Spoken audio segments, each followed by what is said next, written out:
100 நாள் வேலை திட்டம் அதை 150 நாளா உயர்த்துன்னு சொன்னாங்க. அவளுக்கு வழங்கப்படுகின்ற ஊதியம் உயர்த்தி வழங்குதா சொன்னாங்க. கொடுத்தாங்களா?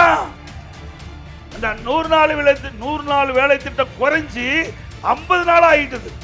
அதுதான் திமுக ஆட்சியுடைய சாதனை. ஆக இப்படிப்பட்ட அரசாங்கம் தேவையா? இன்னைக்கு கேஸ் மானியம், இன்னைக்கு கேஸ் சிலிண்டருக்கு 100 ரூபாய் மானியம் மாசம் தோறும் தந்தாங்களா?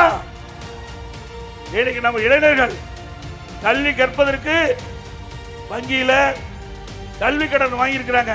திமுக ஆட்சிக்கு நாங்க ரத்து பண்ணாங்களா? மாதந்தோறும் மின் கட்டணம் கணக்கிடப்படும் சொன்னாங்க. 2 மாதத்துக்கு ஒரு முறை மின் கட்டணம் கணக்கிடுது, அதை மாதந்தோறும் கணக்கிடு சொன்னாங்க. கணக்கிட்டாங்களா? அப்படின்னா பொய் தானே பேசுறாங்க, பொய்யானா இருக்குதானே.